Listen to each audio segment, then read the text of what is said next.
Bonsoir, 7 minutes avec votre rendez-vous quotidien en Champagne-Ardenne, alors consacré aujourd'hui à une femme, Aurore Rouzy, et un livre, Grand-mère potager. Alors si vous êtes novice en maraîchage, en jardinage, vous retrouverez évidemment les bons conseils dans cet ouvrage. Explication avec mon invité, 7 minutes avec Aurore Rouzy. Bonsoir Aurore. Bonsoir Valérie. Merci d'avoir accepté notre invitation. Merci.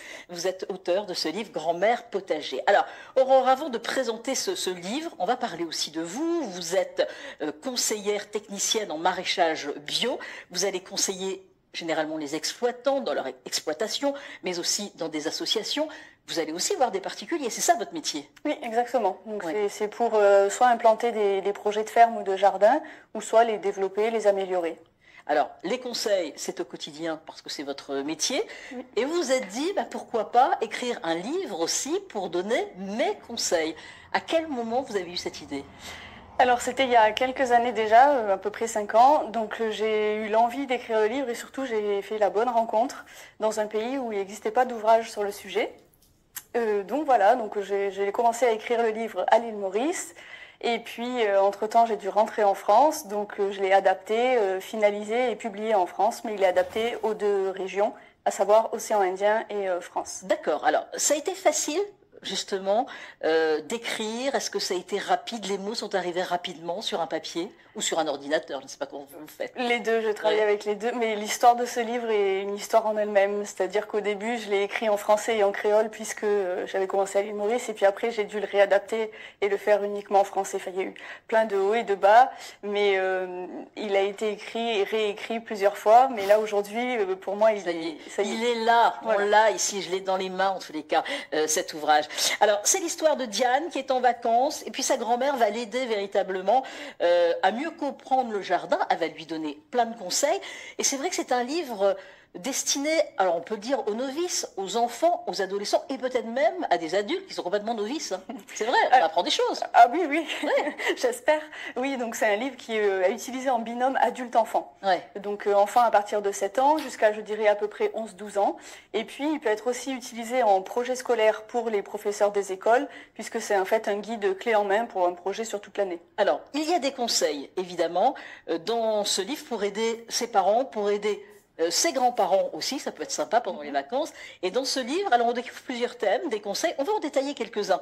Alors on va commencer par pourquoi, ça c'est le thème, pourquoi commencer et par quoi commencer à faire un potager? Oui, donc le premier chapitre, je l'ai consacré à l'emplacement du jardin, puisqu'en fait, on ne peut pas changer l'orientation du soleil. Oui. Donc c'est important de choisir le bon emplacement quand on a la possibilité et l'espace de choisir l'emplacement du potager, à savoir une zone ensoleillée. Une zone ensoleillée pour le potager, sachant que 7 Français sur 10 possèdent quand même un jardin. Donc le potager devient tendance aussi, hein. C'est vrai, on se dit, j'aurai mes tomates, j'aurai mes fraises, j'aurai mes... C'est vrai, hein. Oui, tant mieux, ça reconnecte un peu à notre nourriture, à ce qu'on mange, et c'est une très bonne chose. Après, il y a aussi un thème sur comment entretenir un potager, parce qu'on peut on peut le faire, mais après, il faut l'entretenir. Exactement, et l'entretien, c'est presque pas le plus difficile, mais il faut être quand même assidu. Il y a donc du désherbage, il y a de la taille, il y a la récolte, l'observation pour voir s'il y a des ravageurs, des maladies. Eh oui. L'entretien, c'est aussi créer des niches écologiques pour les espèces, pour les auxiliaires. Donc, il y a beaucoup de choses à faire dans un jardin. Il faut être rigoureux quand on commence. Il faut être rigoureux quand on commence, c'est vrai. Il faut expliquer que dans ce livre, c'est sympa aussi. Il y a des jeux, il y a des énigmes, des expressions aussi sur les légumes ou sur même sur les fruits. Et ça, c'est sympa à le faire justement avec des enfants. Exactement. Et puis même pour les adultes, l'idée, c'est de jouer un petit peu sur la répétition. Donc, il y a une partie dialogue et puis il y a une partie jeu qui reprend un peu ce qui est dit dans le dialogue pour le mettre en avant. Et donc, la répétition et l'apprentissage ludique fait qu'on retient mieux et bien, on a envie de le faire. Jouant, évidemment. Et autant les adultes que les enfants s'y retrouveront. Exactement. Un autre thème important, comment faire ton compost? Est-ce que là, toutes les générations, c'est expliqué dedans, vous expliquez comment faire un compost, est-ce que toutes les générations sont intéressées? Normalement, oui. Normalement, oui. Voilà. Ça serait bien, effectivement, de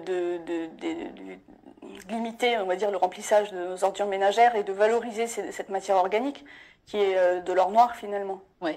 Donc ça, il y a tous les conseils tout ce qu'il faut. Pour les enfants, pour les ados et pour les adultes, hein, c'est vrai. Hein. Alors, enfants et adultes. Enfants et adultes. Ados, ils peuvent lire, mais ce sera moins adapté vraiment au public. Ils s'intéressent Voilà. aussi. C'est une bonne initiation. Il y a un autre conseil, comment faire tes semis et tes plantations? Oui, alors il y a la version, il y a la partie semis en pot, et puis il y a la partie semis en pleine terre, puisque parfois on fait des plants, et des fois on fait des semis selon les espèces et les légumes en pleine terre. Bon, on ne dit pas tout ce qu'il y a évidemment, mais il y a aussi comment faire des activités autour des légumes, et ça c'est génial. Avec les grands-parents cet été, ça va être super. Exactement. C'est vrai? Oui. Alors là, donnez quelques exemples.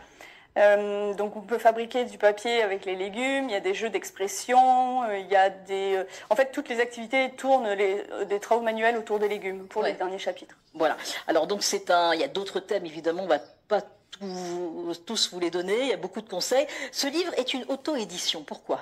Oui, c'est un choix d'avoir auto-édité le livre, c'est-à-dire de l'écriture jusqu'à l'impression, la diffusion, parce que j'aime bien gérer mes projets de A à Z, et il y a des contraintes. Contrôler. Voilà, je sais ce que je veux et comment je le veux, et donc du coup il y a des contraintes à cette auto-édition, d'où l'intérêt d'être soutenu par tout le monde, mais voilà, c'était un choix de pouvoir le contenu, de maîtriser tout, le contenu, l'image.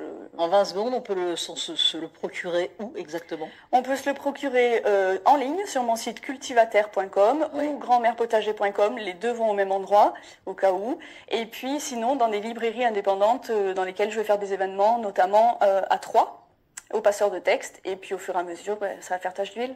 Ouais. Bon, en 5 secondes, est-ce que c'est le début d'une série? Il y en aura d'autres? C'est le début d'une série. Ouais, ça c'est sûr. Il y en aura d'autres. On va vous suivre en tous les cas. Merci beaucoup Aurore Roussy d'avoir accepté notre invitation. Vous êtes auteur de ce livre Grand-mère potager. Excellente soirée. Tout de suite le journal.